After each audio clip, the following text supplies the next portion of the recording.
عام آدمی کس حد تک بن سکتا ہے، قطع نظر کہ وہ مسلمان ہے، قطع نظر کہ وہ کون ہے، لیکن دیکھنا یہ ہے کہ ظلم کا نشانہ کیسے بن رہے ہیں، تو وہ غزہ کی حالت زار دیکھ سکتے ہیں۔ اسرائیل کی یہ جو سیکیورٹی کیبنٹ ہے، اس نے کل اپنے ایک طویل ترین اجلاس کے اندر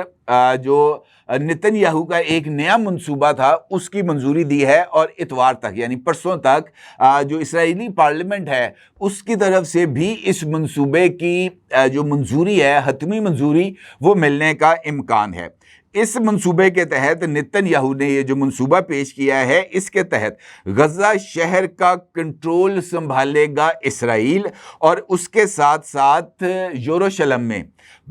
بیت المقدس میں اسرائیل جو ہے وہ ایک نئی عبادت گاہ جو کہ ان کے عقائد کے مطابق ہے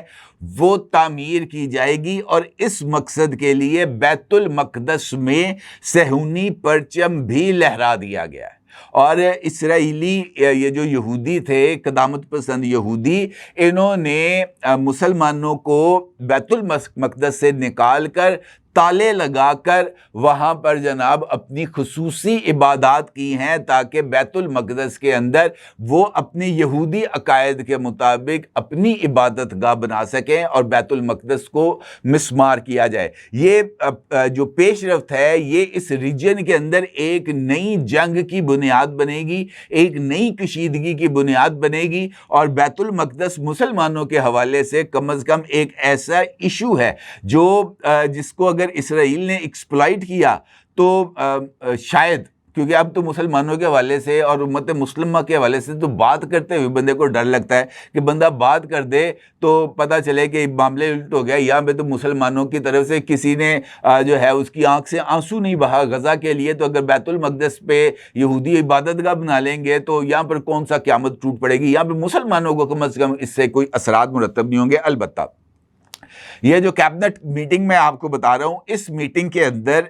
اسرائیل نے فیصلہ کیا ہے کہ وہ غزہ کا کنٹرول سنبھالیں گے، یعنی غزہ کو اسرائیل کے اندر شامل کیا جائے گا، اور غزہ کے جو اس وقت لاچار اور بے بس مسلمان ہیں ان کو غزہ سے باہر دھکیل دیا جائے گا، اور غزہ اسرائیل کا حصہ بن جائے گا۔ اس سیکیورٹی کیبنٹ کے اجلاس کے بعد اسرائیلی وزیر اعظم نتن یاہو کے دفتر سے جاری ہونے والے بیان میں غزہ شہر پر قبضے کے منظور شدہ منصوبوں اور جنگ کے خاتمے کے لیے 5 اصولوں پر مبنی جو ان کے پوائنٹس تھے اس کی تفصیلات جاری کی گئی ہیں، جسے سیکیورٹی کیبنٹ نے اکثریتی ووٹ سے منظور کیا۔ ان نکات کے تحت اسرائیلی فوج جنگی علاقوں سے باہر شہری آبادی کو انسانی امداد فراہم کرتے ہوئے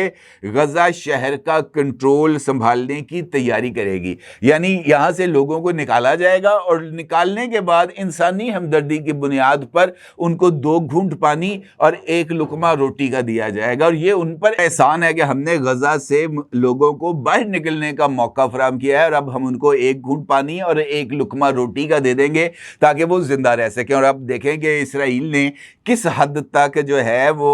غزہ کے مسلمانوں کے اوپر احسان عظیم جتایا ہے۔ امپورٹنٹ بات یہ ہے کہ یہ جو اعلان سامنے آیا ہے اسرائیلی وزیر اعظم کی طرف سے، اسرائیلی حکومت کی طرف سے، اس کے بارے میں جو خود اسرائیل کی اپوزیشن جماعتیں ہیں انہوں نے بھی شدید تحفظات کا اظہار کیا ہے۔ اسرائیل کے اپوزیشن لیڈر یائر لیپڈ کا کہنا ہے کہ وزیر اعظم نتن یاہو کا غزہ پر مکمل کنٹرول حاصل کرنے کا منصوبہ دراصل ایک نئی جنگ اور یرغمالیوں کی موت کا منصوبہ ہے، اور ان کا یہ کہنا ہے کہ نتن یاہو کے اس منصوبے کی وجہ سے اربوں شیکلز ٹیکس دہندگان کو ادا کرنے پڑیں گے۔ اب یہ ایک نئی سچویشن ڈیولپ ہوئی ہے، اور اس کے ساتھ ساتھ جیسے ہی یہ سیکیورٹی کیبنٹ نے منظوری دی اس کے بعد جناب بیت المقدس پر صہیونی پرچم لہرا دیا گیا۔ دوسری جانب ڈونلڈ ٹرمپ نے بھی ایک نیا اعلان کیا ہے سامنے، جس میں ڈونلڈ ٹرمپ نے مشرق وسطیٰ کے تمام ممالک کو ابراہام ایکارڈ میں شامل ہونے کی ہدایت کی ہے، حکم جاری کیا ہے، اور کہا ہے کہ عرب ممالک کا ابراہام ایکارڈ میں شامل ہونا ضروری ہے، اور ان کا یہ کہنا ہے کہ اگر عرب ممالک مشرق وسطیٰ میں امن چاہتے ہیں تو پھر انہیں اسرائیل کے ساتھ تعلقات کو معمول پر لانا ہوگا. یعنی جب تک آپ اسرائیل کو ابا جی کا درجہ نہیں دیتے اس وقت تک مشرق وسطیٰ میں امن نہیں آئے گا. یہ ڈونلڈ ٹرمپ کی طرف سے اعلان کیا گیا. اب یہاں پر بھی آپ دو عملی کا مظاہرہ کریں کہ یوکرین کے اندر رشیا تیل بیچتا ہے تو ڈونلڈ ٹرمپ یہ کہتا ہے کہ یہ تیل بیچ رہا ہے تاکہ یہ یوکرین کے بچوں کو مار سکے. اور اسرائیل نے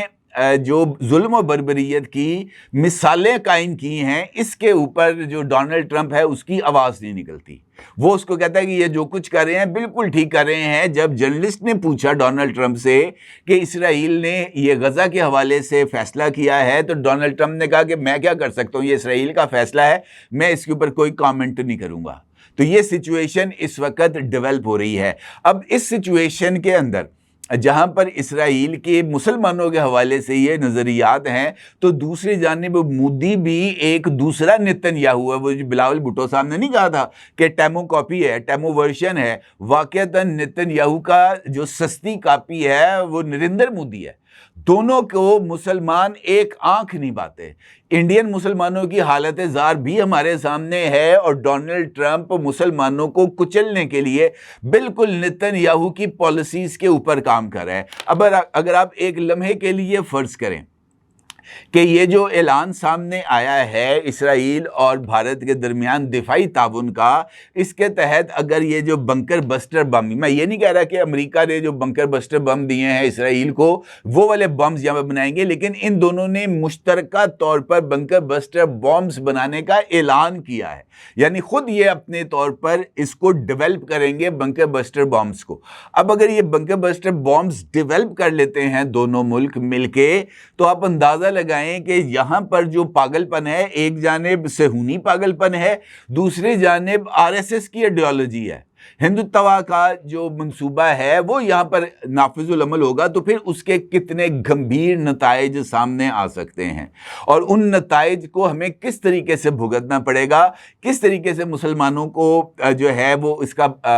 خمیازہ بھگتنا پڑے گا, اس کو سمجھنے کے لیے کوئی راکٹ سائنس کی ضرورت نہیں ہے. حالیہ دنوں میں یہ جو جنگ تھی 4 روزہ پاکستان اور انڈیا کے درمیان, یہ واضح کرتی ہے کہ تفریق کیا تھی, کیا وجوہات تھیں. ایک جانب آپ پاکستان کے اندر آ کر دہشت گردی کرتے ہیں, آپ پاکستان کے اندر پراکسی وار کرتے ہیں, آپ بلوچستان اور خیبر پختونخوا کے دہشت گردوں کو فنڈ کرتے ہیں, آپ یہاں پر اپنے آن ڈیوٹی آن سروس نیول آفیسرز کو بھیجتے ہیں, یہاں پر آپ کے را ایجنٹ ایران میں بیٹھ کر پاکستان کے اندر دہشت گردی کی سازشیں کرتے ہیں. چابہار بندرگاہ کو آپ بلوچستان کے اندر اسلحے کی سپلائی کے لیے استعمال کرتے ہیں اور پھر آپ یہ دعویٰ کرتے ہیں کہ پاکستان کراس بارڈر ٹیررزم کر رہا ہے. اس سے بڑھ کر تو اور کوئی بے عملی ہو ہی نہیں سکتی جو کہ نریندر مودی کی شکل میں ہمارے سامنے آ رہی ہے. اور یہ جو مشترکہ دفاعی تعاون ہے اسرائیل اور انڈیا کا, یہ تو باندر کے ہاتھ میں اس طرح کے مترادف ہے. یہ بالکل ایسی ہی سچویشن ہے اور ایک غیر ذمہ دار لیڈرشپ جو اسٹیٹ اور نان اسٹیٹ ایکٹرز کے کو ڈفرینشیٹ نہیں کر سکتی, تو اس کے ساتھ اگر اس طرح کا ڈیفنس کوپریشن ہوگا تو اس کے نتائج کیا نکل سکتے ہیں, دنیا کو اس بارے میں بھی سوچنا چاہیے. اس وقت جس طرح میں نے آپ سے گزارش کی کہ ڈونلڈ ٹرمپ مودی کی آرم ٹوسٹنگ کر رہا ہے اور وہ یہ کہہ رہا ہے کہ تم رشیا سے آئل نہ خریدو کیونکہ یوکرین کے بچے مار رہے ہو تمہاری وجہ سے, تم جو چیزیں پروکیور کر رہے ہو رشیا سے, لیکن اسرائیل کے حوالے سے آنکھیں بند ہیں. اسرائیل کے حوالے سے کچھ نہیں کہا جاتا. اسرائیل کو یہ بات نہیں کہی جاتی کہ تم غزہ کے مسلمانوں کی نسل کشی کو ختم کر دو, یا وہاں پر تمہارا جو ایگو ہے وہ کتنے لوگوں کو مار کر سیٹسفائی ہوگی. اب اس کے اندر بھی بھوک ختم نہیں ہو رہی, وہ بھی کہہ رہا ہے میں غزہ کو بھی ہڑپ کر جاؤں. مختلف ویڈیوز نظر آتی ہیں جہاں پر ملبے کے ڈھیر سے اسرائیلی جو آبادی والے لوگ ہیں وہ ان مظلوموں کے گھروں پہ دھاوا بولتے ہیں اور سامان چوری کر کے لے جاتے ہیں ڈنکے کی چوٹ پر. ویڈیوز موجود ہیں سوشل میڈیا پر 1 سے زائد. وہاں پر کسی کو نہیں شرم آتی. اب یہ جو ڈیفنس کوپریشن کا اعلان کیا ہے یہ جو نتن یاہو ہے, اس نے ملاقات کی ہے بھارت کے سفیر کے ساتھ, اور نتن یاہو نے آپریشن سندور کے دوران بھارت کو دی جانے والی فوجی مدد کی باضابطہ طور پر تصدیق کی ہے. بھارت کا جو NDTV ہے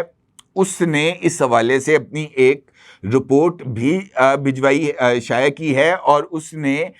اس بات کا ذکر کیا ہے، اور یہ جو ہے نتن یاہو، اس نے اپنی ایکس پوسٹ پر بھی اس بات کا ذکر کیا ہے کہ اس نے یوروشرم میں بھارت کے سفیر جے پی سنگھ سے ملاقات کی ہے، جس میں اس نے اس بات کی تصدیق کی ہے کہ جناب ہم نے انڈیا کے ساتھ فوجی مدد کی ہے، اور پھر انہوں نے اس بات کی بھی تصدیق کی ہے کہ ہم نے باراک 8 جو میزائلز ہیں وہ بھی بھارت کو دیے، ہارپ ڈرونز بھی تیار کر کے بھارت کو دیے، جو انہوں نے آپریشن سندور کے دوران اڑائے، اور ان ڈرونز کو آپریٹ بھی اسرائیلی ماہرین کی مدد سے کیا گیا، یعنی ٹیکنیکل سپورٹ دی گئی۔ یہ سب کچھ کیا انہوں نے، لیکن اس کے باوجود بھی یہ واضح پیغام ہے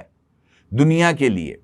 کہ فاشسٹ ریاستیں اور فاشسٹ ریاستوں کے